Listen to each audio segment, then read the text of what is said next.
संबंधवाचक संबंधवाचक सर्वनाम संबंधवाचक सर्वनाम। तो इसमें क्या है कि जो सर्वनाम दो बातों में संबंध बनाते हैं, संबंध जोड़ते हैं, दो बातों में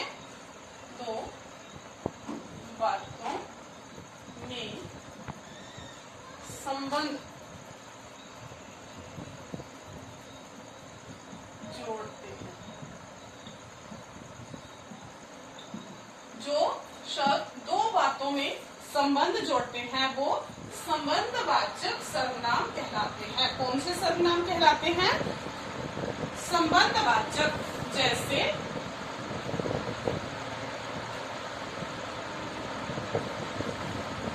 जो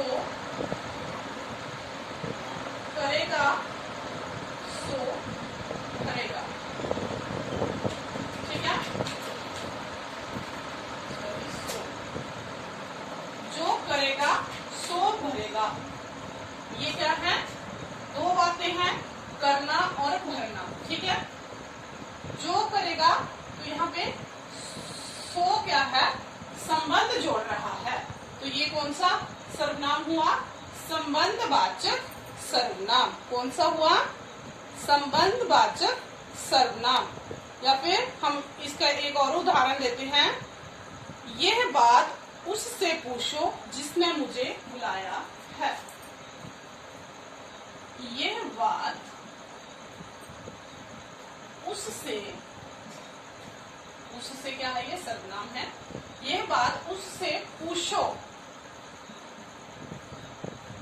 जिसने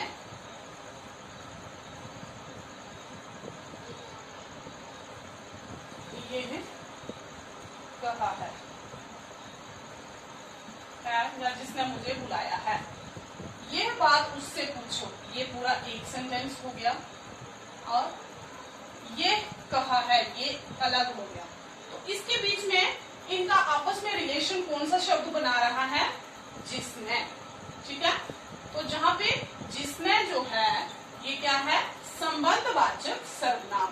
जो शब्द दो बातों में संबंध जोड़ते हैं उनको संबंधवाचक सर्वनाम कहते हैं। नेक्स्ट है फिफ्थ वन, प्रश्नवाचक। प्रश्नवाचक सर्वनाम। प्रश्नवाचक सर्वनाम, इसमें कौन कौन से शब्द आते हैं? क्या होते हैं प्रश्नवाचक सर्वनाम? प्रश्नवाचक सर्वनाम होता है जिन सर्वनामों का प्रयोग, जिन शब्दों का प्रयोग प्रश्न पूछने के लिए किया जाता है, उन सर्वनाम शब्दों को प्रश्नवाचक सर्वनाम कहते हैं। क्या करने के लिए प्रयोग किया जाता है? प्रश्न पूछने के लिए, प्रश्न पूछने के लिए। जिन सर्वनाम शब्दों का प्रयोग प्रश्न पूछने के लिए किया जाता है उनको कहते हैं प्रश्नवाचक सर्वनाम, ठीक है। जैसे है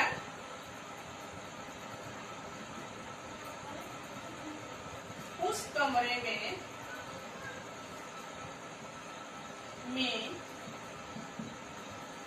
कौन है? उस कमरे में कौन है? तो यहाँ पे ये जो कौन शब्द है ये क्या है? ये है प्रश्नवाचक सर्वनाम, ठीक है। नेक्स्ट एक और इसका उदाहरण देती हूं मैं। तुम्हें यहाँ किसने बुलाया है? तुम्हें यहाँ किसने बुलाया है? तो यहाँ पे प्रश्न पूछने के लिए कौन सा शब्द प्रयोग में किया जा रहा है? किस शब्द की वजह से लग रहा है कि ये प्रश्न है? तुम्हें यहाँ किसने, जो किसने शब्द है, किसने जो है एक सर्वनाम शब्द है, तो ये इसका प्रयोग किस लिए किया जा रहा है, प्रश्न पूछने के लिए। तो ये क्या हुआ, प्रश्नवाचक सर्वनाम। किसने जो है ये एक सर्वनाम है और यहाँ पे इसका प्रयोग किसके लिए हो रहा है, प्रश्न पूछने के लिए। तो ये क्या है, कौन सा सर्वनाम है और किसने, प्रश्नवाचक सर्वनाम। 6th वन है लास्ट, निजवाचक सर्वनाम। निजवाचक सर्वनाम।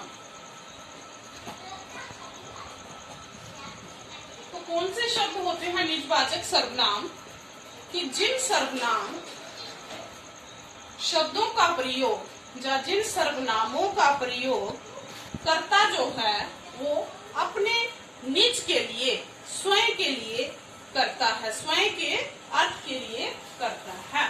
किसके लिए, कर्ता जो है निज के अर्थ के लिए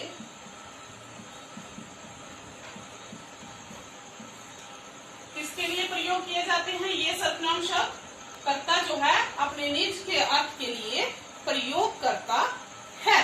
ठीक है, जो निज के लिए जो स्वयं के लिए शब्द प्रयोग में किए जाते हैं वो क्या कहलाते हैं, निजवाचक सर्वनाम कहलाते हैं। जैसे मैं ये काम स्वयं कर लूंगी, जैसे है इसका, मैं यह काम स्वयं कर लूंगी।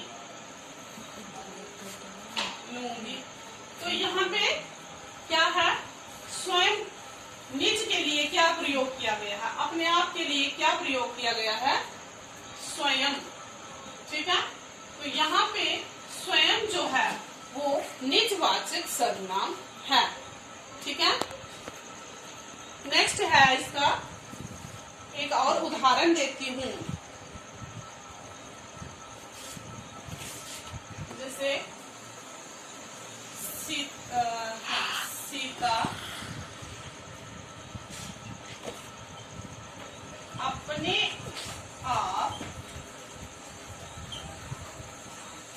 अपने आप आ जाएगी,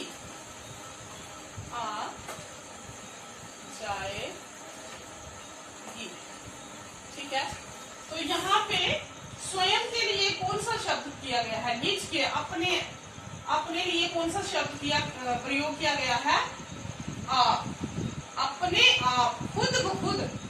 ठीक है, तो ये कौन से सर्वनाम है, निजवाचक सर्वनाम। ये कौन से सर्वनाम है, निजवाचक सर्वनाम। तो ये रहे सर्वनाम के 6 भेद। कौन कौन से सर्वनाम के मैंने 6 भेद बताए आपको। एक है प्रश्नवाचक सर्वनाम, प्रथम है पुरुषवाचक सर्वनाम, दूसरा है निश्चयवाचक सर्वनाम, तीसरा है अनिश्चयवाचक सर्वनाम, चौथा है संबंधवाचक सर्वनाम, पांचवा है प्रश्नवाचक सर्वनाम और छठा है निजवाचक सर्वनाम।